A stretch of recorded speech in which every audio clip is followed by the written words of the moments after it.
எப்படி உங்க மருமக? மருமக ரொம்ப நல்லவங்க. ம். எங்கள் பொண்ணை வாழாதான் நான் தான் கெடுக்கணும்னு அவங்க சொல்கிறாங்க. இன்ன வரலையும் அவங்க என்ன சொல்லியிருக்காங்க மேடம் உங்கள்கிட்ட? இல்லம்மா, அவர் சொல்றாரு தெய்வம் மாதிரி வச்சிருந்தாராம் பொண்டாட்டிய. தெய்வம் மாதிரி தான் வச்சுருந்தாரு. ம். அது நான் தான் வேணான்ட்டான். என் மேலே தான் அவர் தப்பு சொல்லிக்கிட்டு இருக்காரு.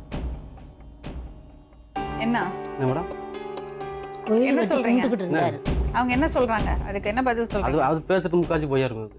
நீங்க மட்டும் தான் உண்மை நெசமா பேசுவீங்க. இல்லை பேசுவாரு. மேடம், உண்மைன்னா உண்மையை பேசணும். சரி, ஐயோ, நீங்க உண்மையை பேசுங்க. எதனால உங்க மனைவி இவ்வளவு கோவமா இருக்காங்க? அதான் மேடம் அவங்களுக்கு வந்து சொல்லி கொடுத்து யாரு சொல்லி கொடுத்தாங்க? பக்கத்து இது ஒரு ஆள் போதும் மேடம். எதுக்கு சொல்லி கொடுக்கணும்? நான் சொல்லி பொண்ணு கொடுத்து அதுக்கு எதுக்கு உங்களுக்கு கட்டி கொடுக்கணும்? உங்களுக்கு கொடுக்கவே வேண்டாமே பொண்ண. மேடம் சொல்லி கொடுத்து தான் நான் எப்பயே போயிருப்பேன் மேடம். 8 வருஷம் எதுக்கு மேடம் இருந்திருக்கேன்? வெங்கட்ராமனுக்கு என்ன வேணும்னா பொண்டாட்டி வீட்டுல இருக்கணும், பொண்டாட்டியா. அவருக்கு எப்ப தோணுறதோ அப்ப அங்க போயிட்டு வருவாரு. மத்தபடி அவரோட ட்ராக்ல அவர் போயிட்டு இருப்பாரு. யாரும் டிஸ்டர்ப் பண்ணக்கூடாது. உங்க மனைவி நீங்க பண்ணுறது எல்லாம் நீங்க என்ன பண்றீங்கன்னு உங்களுக்கு தெரியும். அதெல்லாம் உங்க மனைவி பண்ணா நீங்க சும்மா இருப்பீங்களா? இருப்பீங்களா? நான் பண்ணாதேன் மேடம். அப்ப அப்ப அவளும் பண்ண மாட்டா. நீங்க பண்ணதை தானே சொல்றேன். நீங்க என்ன பண்றீங்களோ, நீங்க எப்படி அவங்கள நடத்துறீங்களோ, நீங்க எவ்வளவு தூரம் அவங்களுக்கு துரோகம் பண்றீங்களோ பண்ணினா அதே அவங்க உங்களுக்கு பண்ணா நீங்க சும்மா இருப்பீங்களா? இருப்பீங்களா? முடியாது மேடம். ஏன் ஏன் சும்மா இருக்க மாட்டீங்க? நான் மனது கஷ்டம் வரும். ஏன் ஏன் கஷ்டமா இருக்கும்? நான் பண்றதை பண்ணா அப்புறம் பண்ணதுக்கு காமெடி மாட்டி எதுக்கு இருக்காங்க? கணவன் மனைவி. இல்ல இல்ல நான் தப்பு பண்றது அதுவும் பண்ணா கணவன் மணி எதுக்கு மேடம் இருக்காங்க? தப்பு தானே, தப்பு தான் அது. ஏத்துக்க முடியாதுல்ல. அப்ப அவளால எப்படி ஏத்துக்க முடியும்? நம்ம தப்பு செய்யலையே. நீங்க எந்த தப்பும் செய்யல. தப்பு செய்யல. மனசாட்சி தொட்டு சொல்லுங்க. மனசா தொட்டு சொல்றேன். மனசாட்சி இருந்தா தானே இருந்தா தானே தொட்டு சொல்லுவீங்க. உங்களுக்கு என்னதாங்க ப்ராப்ளம் சொல்லுங்க. இது சண்டை வந்தா மேடம் பேசி முடிச்சுக்கணும் மேடம். சும்மா பைய தூக்கிட்டு கிளம்பிடுறது அவங்க வீட்டுக்கு. பைய தூக்கிட்டு இருமா கேளுங்க. அதெல்லாம் மேடம் ஒரு ஆள் பேசுறவங்க போன்ல ஒரு நம்பர் இருக்கு. அவர் பேசுறது நீ கால் வாங்கி சொல்லுங்க. நான் சூசைட் பண்ணி பண்ணுவேன், தற்கொலை பண்ணி பண்ணுறேன் அப்படி பேசினா அதெல்லாம் சொல்ல முடியாது. அவ்வளவு கீழ்த்தரமா எப்படி பேசணுமோ அப்படி பேசினா. அப்படில எதுக்கு பேசினாரு? கோச்சு போனதுனால. யார் அது? எங்க வீட்டுல இவங்க கோவிச்சுட்டு போனதுனால வேற யாரோ எதுக்கு பேசுறாங்க. இவங்க நம்பர் கொடுத்து எப்படியே கேட்டு பாருங்க. உண்மை அது. எங்க அண்ணி இருக்காங்க, நான் சொல்ல நம்ப மாட்டான் சொல்லிட்டு எங்க அண்ணி இருக்காங்க, எங்க ஊருக்காரர் இருக்காங்க, எங்க அப்பா அம்மா இருக்காங்க. அவன் பேசுன பேச்சு அப்படி பேசினான். உங்களை திட்டினாரா? ஆமா. அது இவங்க தான் நம்பர் கொடுத்தாங்கன்னு உங்களுக்கு எப்படி தெரியும்? அவன் கேட்கறாரு உன் நம்பர் எனக்கு எப்பறம் தெரியும்? அண்ணன் சொன்னு அசிங்கமா சொல்லுவேன் வேணாம் மேடம் அதெல்லாம் அப்படி கேட்கறான். அப்ப நான் தற்கொலை பண்ணி மேடம் பண்ண பேசுன பேச்சு. நானும் அது மாதிரி கேட்டு கிடையாது. எங்க அண்ணன் வந்து ஒரு வார்த்தை கேட்டான், எங்க அண்ணன் போட்டு அடிச்சேன் ரோட்ல. கேட்டு பாருங்க. எங்க அண்ணன் அடிச்சு எங்க அண்ணன் மாமியார் அப்படி இப்பெல்லாம் போட்டு அடிச்சேன். நான் ரொம்ப பெருமையான விஷயம் அண்ணன் அடிக்கிறது. கேட்டேன் மேடம். நானே இந்த மாதிரி வார்த்தை கேட்காதால இன்னொரு ஆளை கேட்கும் போது மனசு எப்படி மேடம் இருக்கும்?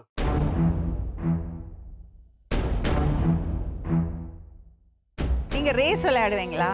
நானா? புது கதையா இருக்குது. இப்போ ரேஸ் கோர்ஸ் போவீங்களாமே? என்னமோ அவளும் வந்திருக்கலாம், அவ பார்த்துருப்பா என்ன. சரி, அந்த மாதிரி அவங்க 4 பேங்கிள்ஸை வாங்கி 4 வளையல வாங்கி நீங்க கோவாக்கு ட்ரிப் போனீங்களாமே? 4 வளையல் வாங்கியா? எத்தனை? 2 வளையலா? 2 வளையல். ஆனா கோவாக்கு ட்ரிப் போனீங்க? காஷ்மீர் போனேன், கோவா இல்லை. ஓ, அப்ப அதெல்லாம் செய்யலாம். 71ல் 70ல் கல்யாணம் ஆகி 71ல். அவங்க அப்பா நகை கொடுத்தது உங்களுக்கு காஷ்மீருக்கு போறதுக்கா? ஐயோ சாரி மேடம், தப்பு. அதுக்கப்புறம் தான் நான் தெரிஞ்சுக்கிட்டேன் இந்த மாதிரி சமாச்சாரம் சொல்லிட்டு. நகையை வச்சுட்டு நீங்க காஷ்மீருக்கு ட்ரிப் போவீங்க? சரி, அதனால நகை போனதுனால 30 வருஷம் அவங்க போயிடுவாங்களா? சரி, நீங்க பொறுப்பு இல்லாம இருந்தா எப்படி? அவங்களையும் கூட்டிட்டு போறது தானே காஷ்மீருக்கு? யாருக்கு? அவங்கள கூட்டிட்டு போறது தானே. அவங்களையா? ஒரு மனிதர் எல்லாருமே வேணும் மேடம். சும்மா அர்ஜென்ட் பற்றி யாரா நானா இருந்தாலும் சரி, அவங்களா இருந்தாலும் சரி, குடும்பம்னு ஒண்ணு வந்துட்டாங்க. வந்தா பொறுப்பு இருக்கணும் இல்லையா? ஆமா. நீங்க வேலைக்கு போனீங்களா? ஒழுங்கா தான் வேலைக்கு போறேன். ஒழுங்காவே. அப்புறம் எப்படி 3 வாட்டி வேலை போச்சு? அது எதுக்கு 3 வாட்டி வேலைக்கு போச்சு? இவங்க இருந்தாங்களா கேளுங்க. இவங்களால தான் போச்சு. இவங்களால தான் போச்சு. இவங்களால எப்படி போகும்? ஆமா ஆமா, இவங்க வீட்டுல கிடையாது. she is not there. So அப்ப பேசுறதுக்கு என்ன ரைட்ஸ் இருக்குது அவங்களுக்கு?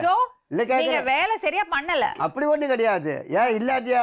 இப்போ 15 வருஷமா எங்க ஃபாதர் மதர் எல்லாம் காப்பாத்திட்டு வந்தேன் நானு. இந்த பாருங்க, உனக்கு வேலை என்னால போச்சுட்டீங்க.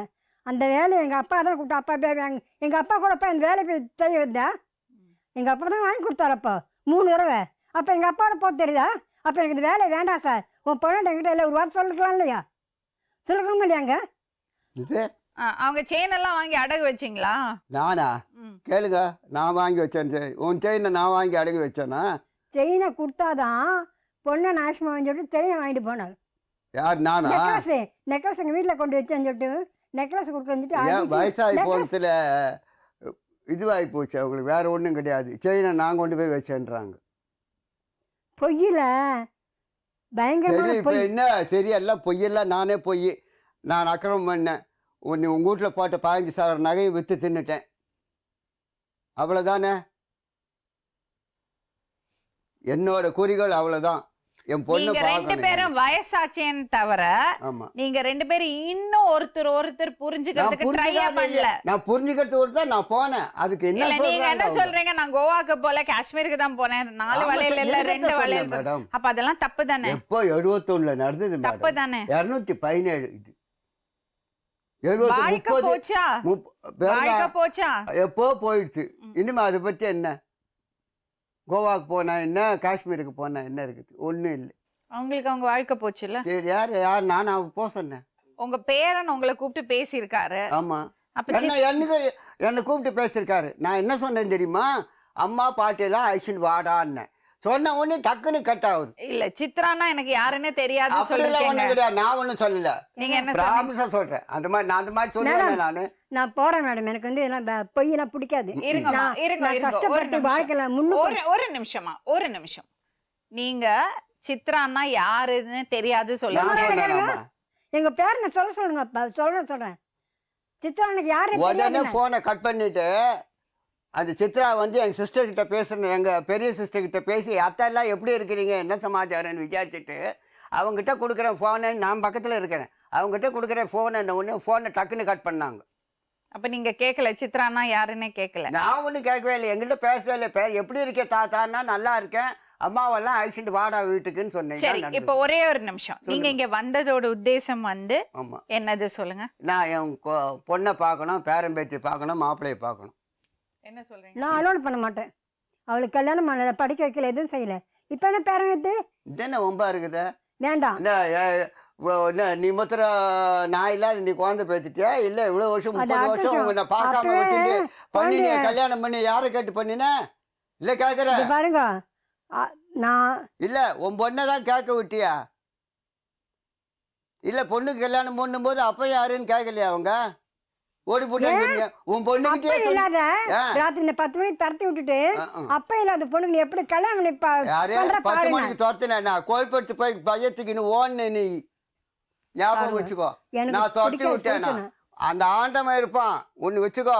நீ சொல்றதுக்கெல்லாம் என்னென்ன நடந்து ஏது எதுன்னு நான் பண்ணிருந்தேன். நான் ஓப்பனா சொன்னேன். நீங்க சண்டை போடுறதுக்காக வந்து இல்லைங்க? இல்ல சொல்றாங்க, அதுக்கு சொல்றேன். இல்ல நீங்க 2 பேரும் பெரியவங்க, நீங்க சண்டை போடுறதுக்காக வந்தீங்க. மேடம், நான் என்ன சொல்றேன் தெரியுமா? நான் கேட்கறேன். அவங்க என்ன சொல்றாங்க? நீங்க நைட்டு துரத்தி விட்டீங்களா? நான் எந்த நைட்டு அப்பா இல்லாத பொண்ணுக்கு நீ எப்படி கல்யாணம் கொடுப்பேனாரு? அப்பா இல்லாத பொண்ணுக்கு எப்படி கல்யாணம் கொடுப்பேனாரு? நான் என்ன சொன்னேன்? பொண்ணு பிறந்துட்டு அப்பனே செத்து போட, அம்மாவே செத்து போறா. இந்த பொண்ணு படிக்காத கல்யாணம் நடக்கும் போது நான் கேட்டாராமா? நான் எப்ப கேட்டேன்? பொண்ணையே பார்த்து 30 வருஷம் ஆகுதுனாக்க நான் என்ன பொண்ணு? எங்க அப்பா கொடுத்தது ஏமாந்து கொடுத்துட்டாரு. இப்ப நீங்களா வெளியே வந்தீங்களாமா? இவர் துரத்தி விட்டாரா? அவர்தான் ராத்திரி 10 மணிக்கு என்னால காப்பாற்ற முடியாது. ஏன்? அது என்னவோ பாருங்க, புடவையிலேருந்து பாத்திரத்துலேருந்து எல்லாம் ஆண்டவனு எல்லாத்தையும் அடகு. எங்க அண்ணன் கேளுங்க, எங்க அண்ணா கல்யாணத்துக்கு புடவை 3 பேருக்கு ஒன்னாலும் வாங்கி கொடுத்தாங்க. சரி, மாமியார் கொண்டு காமிக்கிறாங்கன்னு காமிச்சேன். மறுநாளைக்கு பார்த்தா அக்கா வீட்டில் வரலட்சுமி சொம்பு கொடுத்தேன். வச்சுமா, இவருக்கு குணம் எனக்கு தெரியும், ஜாக்கிரதை, நான் வீட்டுக்கு போயிட்டு வரேன் அப்படின்னு. அந்த சொம்பு பெட்டி உடச்சி அந்த சொம்பு எடுத்து அவசரம் நான் என்ன பண்ணுறேன் உங்கள் வீட்டுக்கு எடுத்து மெட்டா அப்படின்ட்டேன். எனக்கு தெரியாது மேடம், அவங்க அந்த மாதிரி பேசுறாங்க. அது என்னன்னு தெரியல, ஆன வயசுக்கு அந்த மாதிரி பேசுறாங்க. ஏன்னா 30 வருஷம் தனியாக இருந்துட்டாங்களோன்னு அந்த ஒரு இது, வேற ஒன்றும் கிடையாது.